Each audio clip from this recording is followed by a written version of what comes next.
Let's go, champ.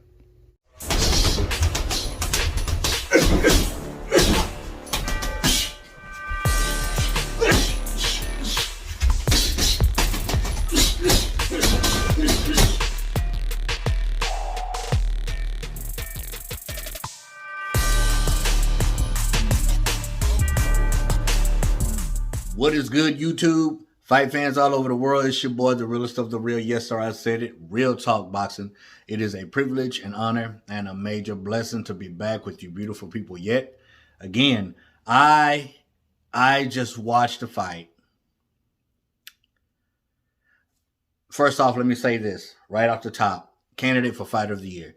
Now, I know it's early in the year, and I know we have a handful of mega fights about to, pop off in a couple of months. But this right here was a fight between WBA champion Leigh, who I've never heard of till today. Didn't know who the guy was, but I know who he is now. Versus Michael Conlan. Now, I've seen 2 or 3 fights of Michael Conlan. Never thought too much of him. Pretty decent fighter. But he showed up and showed out tonight too. This was a remarkable fight. If you missed it, I hate it for you, but you can go back and watch it on YouTube. Watch the fight in its entirety. Don't watch no highlights. Watch the fight because the whole fight was highlights. All right, listen. First round. They come out, feeling each other out, and then all of a sudden, bye-yow. Conlan hits him with an overhand left from the southpaw position. Fellow southpaw fighter. And the way that Wood dropped, I was like, that's it. He's about to take this dude's title. He's not going to get up. But Wood got up. And that was just a show of how great a shape the guy's in. Like, when you see guys get hit and they slam the ground and their head bounce off the ground or their leg, bend up behind them like a pretzel, and they get up, they're in shape. Because that's the only reason. I remember Tim Bradley getting hit so hard in one fight and the dude got up. Because he was in great shape. And second round came about. Conlan rocked Wood again. But let Wood off the hook because he neglected the body. And let me tell y'all, man, Wood, I'm going to be back and forth all over the place because this fight was exciting. Excuse me. But Wood probably is the most durable fighter I've ever seen in my life. Ever. Because when he started taking that punishment, and he got used to that power of Conlan, he just started walking him down. The first half of the fight was all Conlan. Conlan was sticking the jab. Conlan's defense was immaculate. Head was constantly off the center line. He was a great counterpuncher. He would get against the ropes, and he would do that Mayweather-style defense, and Wood could not hit him. He could not hit him. And at will, Conlan was hitting that dude with the overhand left at will, anytime he wanted to. But I slowly started to see that Wood was getting used to that power. He wasn't afraid of it. And Wood, head was on center line all night. He constantly charged straight with his head on center line, and every time he charged, he ran right into the front door. Every single time, the front door slammed in his face. But when the 8th round started, I started noticing Wood.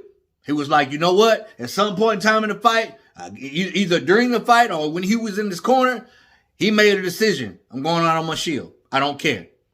This dude was taking punishment on top of punishment on top of punishment, and he just would not bag up.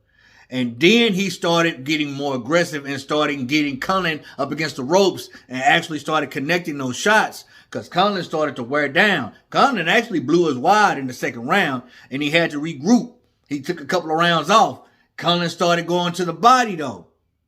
Conlan hurt Wood to the body multiple times. And he stayed to the body. But it was sheer will, guts, and nuts. And straight up manhood that Wood tapped into. And he just jumped all over Conlan, man. And in the 11th round, he got a knockdown. Some would say it wasn't. It was a punch landed, but it was more of a slip to me, to be honest with you. But nevertheless, there was a punch connected, so he got the knockdown. So the fight was way closer. because there was one of the announcers who had Tony Bellew had Conlan up like by 4 points. And I agreed with him. But that knockdown brought him up a little bit. So the 12th round came around.